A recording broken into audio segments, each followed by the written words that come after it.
Estamos en un operativo en conjunto con Una diputada con acceso a operativos policiales filtró información al CJNG durante 8 años, cayó intentando quemar las pruebas con sus propias manos y lo más grave es que esa mañana no cayó sola. Martes 24 de marzo de 2026, zona de Los Fuertes, Puebla capital. A las 6 de la mañana, vehículos blindados bloquearon cada esquina del barrio residencial, drones sobrevolando a baja altura, fuerzas especiales sellando cada salida y adentro de esa casa de lujo, una mujer de pie junto a una chimenea encendida con papeles en la mano, intentando quemarlos antes de que llegaran. No llegó a tiempo. Marta Elisa Rondón Vázquez, diputada local con licencia del PRI, ex subsecretaria de Desarrollo Social del gobierno de Puebla, fue detenida con los documentos todavía entre los dedos. Pero lo que esos documentos revelaban era mucho peor de lo que nadie esperaba. Para entender por qué esa mañana ocurrió, hay que retroceder 46 días. El 6 de febrero de 2026 cayó el Mencho y con él empezó a derrumbarse algo que el CJNG había tardado más de una década en construir. No solo la estructura operativa del cártel, también la red de protección política e institucional que alguien dentro del Estado mexicano había levantado para protegerlo. El 8 de febrero, en el rancho de Tamaulipas, apareció la primera pieza. Una narconómina. Registros de pagos mensuales a personas identificadas con claves alfanuméricas, pagos de entre 800,000 y 1.2 millones de pesos cada 30 días, con una regularidad que los analistas describieron como contractual, no discrecional. Una de esas claves era PBL07 Puebla, legisladora. Número 7 en la jerarquía de protección política del cártel en el estado, pero ese nombre todavía no tenía cara. El 3 de marzo cayó Laisha González, hija del Mencho, disfrazada de sirvienta en un retén de Jalisco. En los servidores encriptados que los forenses de la FGR procesaron esa noche, apareció algo que cambió todo.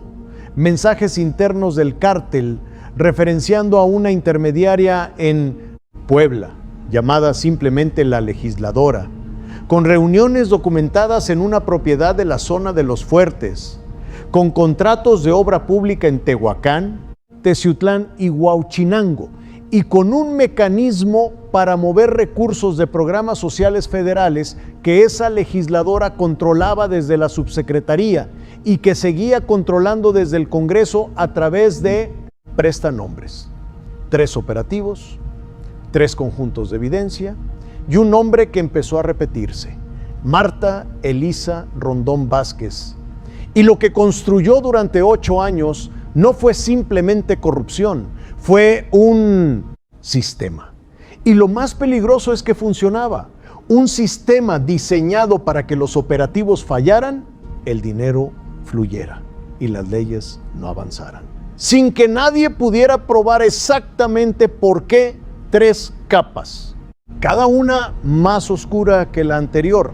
La primera capa era el dinero entre 800,000 y 1.2 millones de pesos mensuales. No llegaban a su puerta directamente, llegaban a través de una prima, un exfuncionario municipal y un contador con oficinas en la zona de Los Fuertes. 3 personas que en papel no tenían nada que ver con ella, pero que movían el dinero que nadie debía ver. Además del efectivo, el cártel le enviaba joyas, relojes europeos de lujo, pulseras con piedras preciosas, catalogadas en los registros internos del cártel como compensación variable, y que los equipos de la FGR encontrarían esa mañana en la bóveda del sótano de su residencia, todavía en sus estuches originales, con las etiquetas de origen intactas, como si nunca las hubiera necesitado esconder. Pero eso todavía no era lo más grave. La segunda capa era la que el cártel valoraba por encima de todo: información. Desde sus posiciones en comisiones de seguridad y gobernación del Congreso local, Rondón Vázquez tenía acceso a algo que ningún sicario puede comprar en ninguna esquina: información sobre operativos policiales planeados en la Sierra Norte. Los mensajes desencriptados de los dispositivos de Jalisco documentan al menos 4 ocasiones entre 2022 y 2025 en que la legisladora filtró información previa al cártel. 4 veces en que las células del CJNG desmantelaron puntos de distribución antes de que los operativos llegaran. 4 veces en que policías salieron a buscar algo que ya no estaba, porque alguien les había avisado desde adentro del Congreso. Y en la Cámara Legislativa el bloqueo funcionaba con una elegancia que no dejaba huella. Argumentos técnicos de procedimiento, solicitudes de ampliación de plazos, propuestas de modificación que diluían el contenido operativo de las leyes sin votarlas en contra directamente, un método que desde afuera parecía diferencia de criterio legislativo, pero que tenía el mismo efecto práctico. Las iniciativas que el CJNG necesitaba frenar se frenaban y nadie podía señalar a nadie. Pero la tercera capa es la que más duele, porque no involucra solo al cártel, involucra a las comunidades que ella se suponía que debía servir durante su periodo en la subsecretaría. Rondón Vázquez construyó una red de operadores municipales en la Sierra Norte y la Mixteca que controlaban la distribución local de recursos de programas sociales federales. Esa red no desapareció cuando llegó al Congreso. Siguió operativa. El mecanismo era el siguiente: los recursos de programas de obra pública, infraestructura comunitaria y apoyo productivo asignados a municipios de la Sierra eran adjudicados a empresas que en los registros de la función pública aparecían como proveedoras locales legítimas, pero que en la realidad eran vehículos controlados por sus prestanombres. Las obras se ejecutaban de manera parcial o directamente no se ejecutaban. Los recursos desaparecían hacia cuentas de tránsito. Las anotaciones manuscritas encontradas en los documentos de la bóveda son brutales.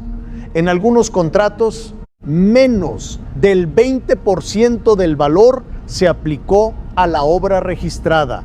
El resto circuló por la red 380 millones de pesos entre 2019 y 2025. 380 millones que debían llegar a comunidades de la Sierra Norte y la Mixteca, que terminaron financiando al mismo cártel que operaba en esas mismas comunidades. Y aquí es donde hay que detenerse, porque lo que viene después es lo más perturbador de todo este caso. Las células del CJNG participaban en la distribución de los recursos de los programas sociales en coordinación con los operadores de Rondón Vázquez, apareciendo ante las comunidades como intermediarios del acceso a beneficios del gobierno. Piénsalo, el dinero era público, era dinero de los ciudadanos, destinado a obra, a infraestructura, a programas de apoyo. Pero quien entregaba los beneficios en esas comunidades era el cártel, el Estado robando a la gente para que el cártel pareciera el que daba. Y cuando eso pasa, el poder ya no está donde crees. Control territorial construido no con violencia, sino con la apariencia de gestión social, financiado con el dinero de los mismos ciudadanos que debían beneficiarse. Ahora hay que entrar a la mañana del martes 24, porque lo que encontraron adentro de esa casa no tiene precedente en ningún operativo anterior de esta ofensiva. Los drones térmicos operaron sobre la zona desde las 3:30 de la mañana en rutas diseñadas para no alertar a nadie dentro. Las imágenes confirmaron que Rondón Vázquez estaba en la habitación principal del segundo nivel sin movimiento, que sugiriera que alguien había detectado la operación. A las 5:45 los vehículos blindados bloquearon los 4 accesos vehiculares de manera simultánea. A las 6:02, los elementos de élite ingresaron por la entrada principal y el acceso secundario al mismo tiempo. Y la encontraron junto a la chimenea, con fuego encendido, con papeles en la mano. Los peritos forenses recuperaron de las cenizas fragmentos de registros de pagos y comunicaciones con intermediarios del cártel. Lo que no alcanzó a destruir fue suficiente para lo que venía. La bóveda subterránea que los drones térmicos habían confirmado días antes se encontraba debajo del sótano, accesible a través de un panel de concreto disimulado. Detrás de una estantería de bodega que operaba con un mecanismo electromagnético oculto en un contacto eléctrico de la pared. El tipo de construcción que no se hace en una remodelación de fin de semana. El tipo de construcción que requiere a alguien con experiencia en diseño de espacios de ocultamiento y que en Puebla capital nadie notó durante años porque estaba debajo de la casa de una diputada, adentro, climatizada, con iluminación propia y respaldo de batería. Había esto. Efectivo en dólares y pesos con un conteo preliminar que en las primeras horas superó los 42 millones de pesos. Joyas en estuches originales con etiquetas de origen intactas, 6 teléfonos encriptados compatibles con los protocolos de comunicación del CJNG documentados en operativos previos, 2 laptops con cifrado de disco completo, un servidor de almacenamiento de varios terabytes y la documentación, listas físicas, en algunos casos manuscritas, con nombres de funcionarios de dependencias municipales y estatales de Puebla, junto a montos mensuales, recibos de transferencias a cuentas offshore que cerraban brechas en cadenas de rastreo que la UIF llevaba meses intentando completar. Facturas con anotaciones de cuánto se ejecutó realmente en obra y cuánto se desvió, con porcentajes que en varios contratos mostraban menos del 20% aplicado a la obra registrada. Y fotografías impresas de reuniones en casas de seguridad del CJNG en Puebla y Veracruz. En al menos 3 de esas fotografías aparecía Rondón Vázquez junto a coordinadores de Plaza del Cártel en la Sierra Norte. No reuniones casuales, reuniones de trabajo, documentadas con la misma lógica con que cualquier persona registra acuerdos de negocios de alto valor, guardadas en una bóveda bajo su casa. En el momento de la detención intentó articular autoridad. Soy diputada con fuero, necesito a mi abogado. Esto es ilegal. El equipo que ejecutó la detención no había llegado a discutir fueros, había llegado con orden de un juez federal basada en semanas de evidencia documentada. Fue detenida. En total, el operativo del martes 24 produjo su detención y la de 16 personas adicionales. Prestanombres, operadores municipales, funcionarios de segundo nivel y el contador central de la red, cuya detención los investigadores consideraron crítica porque los dispositivos incautados en su domicilio prometían completar el mapa de las cuentas offshore que la bóveda había comenzado a revelar. García Harfuch habló al mediodía, directo, sin retórica.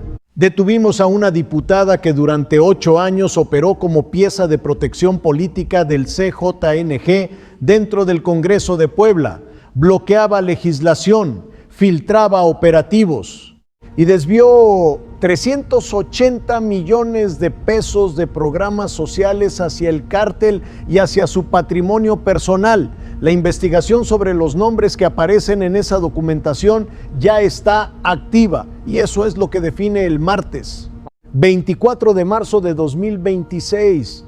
No fue solo la caída de una diputada corrupta, fue la apertura de un expediente que apunta a más nombres, a más funcionarios, en más dependencias, a más operativos que fallaron, porque alguien dentro del sistema avisó a tiempo. Una diputada decidiendo qué operativos debían fallar, con nombres, montos y fotos guardadas en una bóveda bajo su propia casa. Y eso no se construye sola. porque una diputada puede abrir la puerta, pero alguien más tiene que estar del otro lado.